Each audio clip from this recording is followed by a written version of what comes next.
आज के इस एक्सप्लेनर में हम एक बेहद दिलचस्प और दिल को छू लेने वाली कहानी का विश्लेषण करेंगे।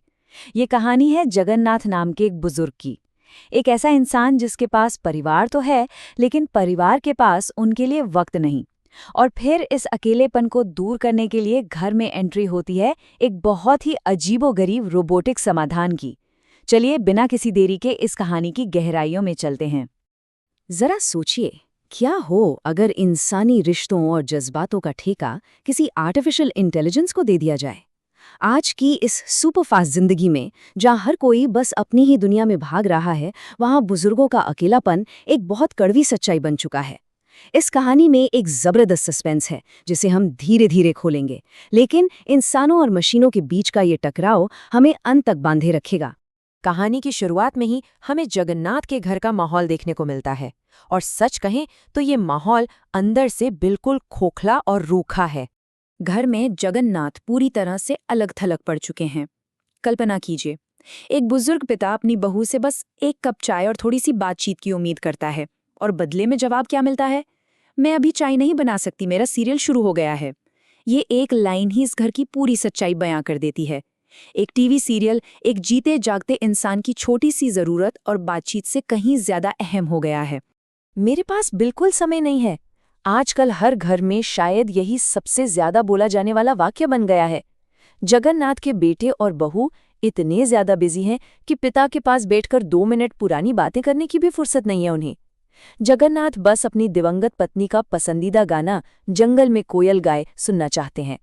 लेकिन हैरानी की बात है कि किसी के पास इतनी भी फुर्सत नहीं कि उनकी इस छोटी सी जज्बाती जरूरत को पूरा करने के लिए अपना थोड़ा सा समय दे सके। लेकिन जहां इंसान हार मान लेता है, वहां आजकल मशीनें अपनी जगह बना रही हैं। यहीं से कहानी में एक बड़ा दिलचस्प मोड़ आता है। जगन्नाथ अपने फोन पर एक एआई रोबोट का विज्ञापन देखते हैं जो हमेशा साथ निभाने और बातें सुनने का दावा करता है। वो अपने बेटे से इसे मंगवाने की जिद करते हैं, और बेटा क्या करता है? वो पूरे 1 लाख रुपए खर्च कर देता है। अब ध्यान देने वाली बात यह है कि ये 1 लाख रुपए पिता के प्यार या किसी जिम्मेदारी के एहसास से नहीं खर्चे गए। ये तो बस एक सीधा सा लेन देन था। 1 लाख रुपए इसलिए दिए गए ताकि मानसिक शांति मिल सके और पिता बार बार अपनी छोटी छोटी जरूरतों के लिए उन्हें परेशान न करे। रिश्तों को पैसों से तौलने की ये एक अजीब सी कोशिश थी। और फिर घर में कदम रखती है आदित्य। आदित्य कोई इंसान नहीं, बल्कि एक एआई रोबोट है जिसे इस तरह प्रोग्राम किया गया है कि वो हमेशा एक वफादार साथी की तरह सेवा में हाजिर रहे। और इसके आते ही घर का नक्शा ही बदल जाता है। ये रोबोट पलक झपकते ही जगन्नाथ का नाम जान लेती है और बिना किसी के कहे तुरंत एक साथी की तरह उनका हाथ पकड़कर उन्हें पार्क में टहलाने ले जाती है।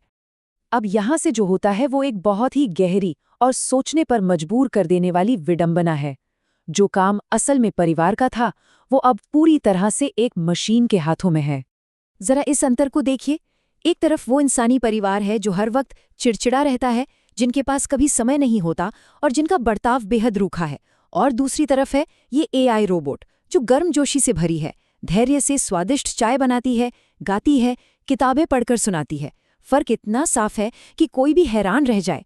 अदितिया बिना एक भी शिकायत किए पूरी देखभाल अपने सिर ले लेती है। लेकिन कहानी अपने असली चरम पर तब पहुंचती है जब जगन्नाथ अदितिया से वही पुराना गाना गाने को कहते हैं, और अदितिया बिल्कुल हूबहू जगन्नाथ की दिवंगत पत्नी की आवाज की नकल करते हुए गाती है, जंगल में कोयल गाए रे।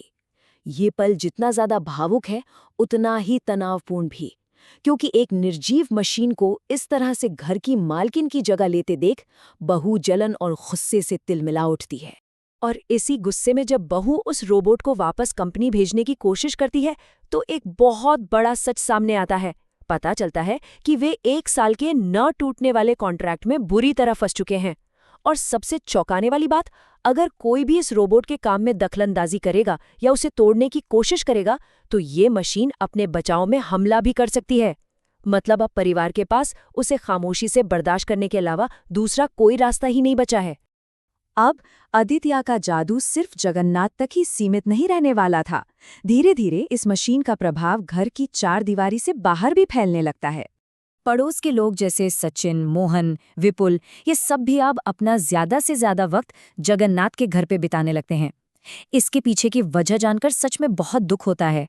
उनके खुद के परिवारों के पास भी उनके लिए कोई वक्त नहीं है। बच्चे वीडियो गेम्स और अपनी बिजी जिंदगी में मस्त हैं। ऐसे में अदित्या इन सब के लिए पुराने सदाबहार गाने गाती है, बढ़िया चाय नाश्ता बनाती है और उन्हें किताबें भी पढ़कर सुनाती है। देखते ही देखते अकेलेपन के शिकार इन सभी बुजुर्गों को इस एक अकेली मशीन में अपना सबसे बड़ा सहारा मिल जाता है। ये सिर्फ एक परिवार की कहानी नहीं रही, ये हमारे समाज की एक बहुत बड़ी सच्चाई बन चुकी है। बुजुर्गों के अकेलेपन की जो गहरी बीमारी है, उसका इलाज एक कृत्रिम मशीन ने कर दिया। कम से कम कुछ समय के लिए ही सही, इन सब की सूनी जिंदगी में जैसे एक नई सुबह आ गई। लेकिन हम सभी जानते हैं कि हर कॉन्ट्रैक्ट की एक एक्सपायरी डेट होती है ना? कहानी अब अपने सबसे दर्दनाक मोड़ पर पहुंचती है। पहले दिन रोबोट घर आया, फिर अगले 11 महीनों तक सब कुछ बिल्कुल जादुई रहा, एकदम परफेक्ट साथी, ढेर सारी खुशियां। लेकिन जैसे ही 1 साल पूरा होता है, कॉन्ट्रैक्ट खत्म। अचानक एक दिन दरवाजे पर रोबोट का क्रिएटर खड़ा होता है और बिना किसी चेतावनी के अदित्या को वापस ले जाने की बात कहता है। जगन्नाथ की इस नई नवेली खुशी का ऐसा क्रूर और अचानक अंत होगा, ये किसी ने नहीं सोचा था। और इस दर्द के साथ आता है एक बहुत ही जोरदार झटका। 5 लाख रुपए। जी हाँ, 1 साल के सर्विस चार्ज के नाम पर जगन्नाथ के बेटे के बैंक अकाउंट से सीधे 5 लाख रुपए अपने आप कट जाते हैं। ये थी इस कृत्रिम सहारे की असली छिपी हुई कीमत।